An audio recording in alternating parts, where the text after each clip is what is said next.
ये शेर का परिवार आज बहुत ज्यादा खुश होता है क्योंकि सावन के आने से अब बरसात शुरू होने लगती है और कई सालों से सूखी हुई नदी भी अब पानी से बहने लगती है, जिस वजह से वहाँ के सभी जानवर नदी में पानी पीने के लिए इकट्ठा होते हैं और उन्हीं में एक छोटा सा शेर का बच्चा मुफासा भी होता है जो कि आज बहुत ज्यादा खुश होता है। लेकिन तभी सभी जानवर जल्दी पानी से बाहर निकलने लगते हैं क्योंकि बहुत तेजी से पानी की लहर उन्हीं की ओर आ रही थी। लेकिन तभी मुफासा का पिता उसे बचाने के लिए तेजी से पानी में कूदता है और जल्द ही वहाँ पर बहुत सारा पानी भर जाता है। लेकिन मुफासा का पिता मुफासा को बचाने में कामयाब हो जाता है और जैसे ही मुफासा वहाँ से बचकर निकल पाता कि तभी एक हाथी बहुत तेजी से मुफासा की तरफ आ रहा था और वो मुफासा से टकरा जाता है, जिस वजह से मुफासा नदी में गिर जाता है और अपने परिवार से बिछड़ जाता है और एक लकड़ी के सहारे कई घंटों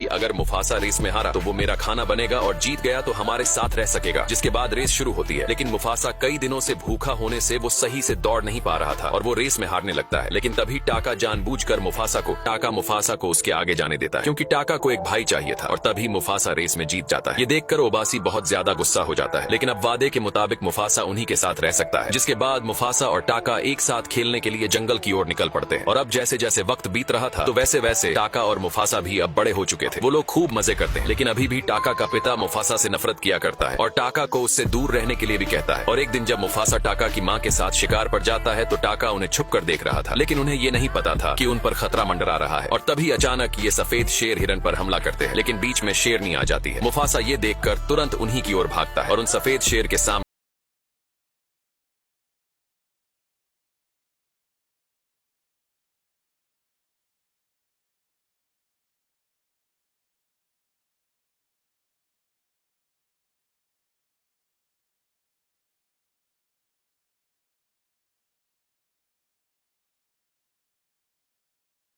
हो जाता है। शेरनी शेर को सारी बात बताती है और बताती है कि अगर आज मुफासा नहीं होता तो वो जिंदा नहीं होती। ये सुनकर ओबासी मुफासा का दिल से शुक्रिया अदा करता है और उसका कर्जदार हो जाता है। लेकिन तभी मुफासा उन्हें बताता है कि जल्द ही उन सफेद शेरों का हम पर हमला होने वाला है और अब यहाँ पर वो अकेला सफेद शेर अपने झुंड में पहुंचता है। लेकिन जैसे ही झुंड के लीडर को ये पता चलता है कि उसका बेटा एक शेर के हाथों मारा गया है तो वो उस बचे सफेद शेर को सजा के तौर पर मरवा देता है। लेकिन दूर से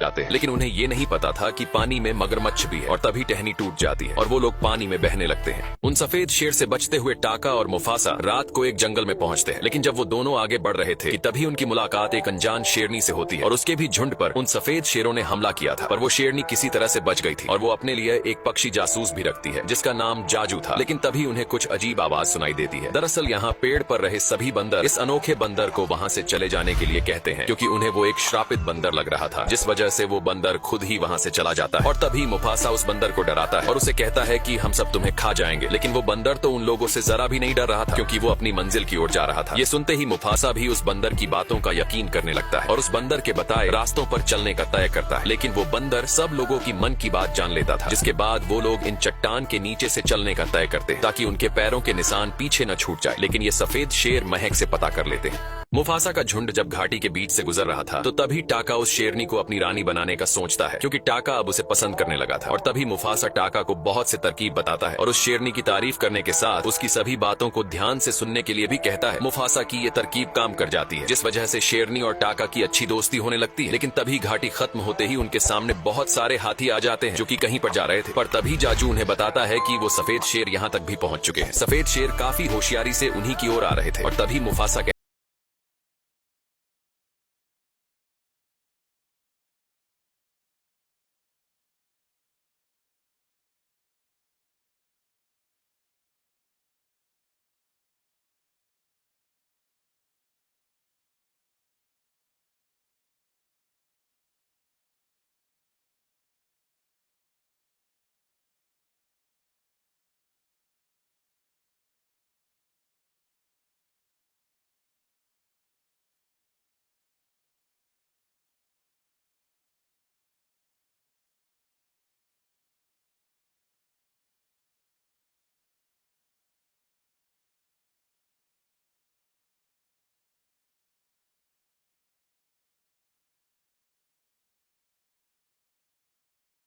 याद करती है, जिसके थोड़ी ही देर बाद वो लोग अपने मंजिल की ओर फिर से चल पड़ते हैं। वो लोग सूरज की ओर बढ़ रहे थे, लेकिन अभी भी मुफासा का अतीत उसे सपनों में परेशान किया करता था, जिस वजह मुफासा रफीकी की मदद लेता है। रफीकी मुफासा को खुद पर भरोसा रखने के लिए कहता है, जिसके बाद वो लोग आगे बढ़ने लगते हैं। लेकिन बर्फ में चलने के कारण उनके पैरों के निशान पीछे छूट रहे थे।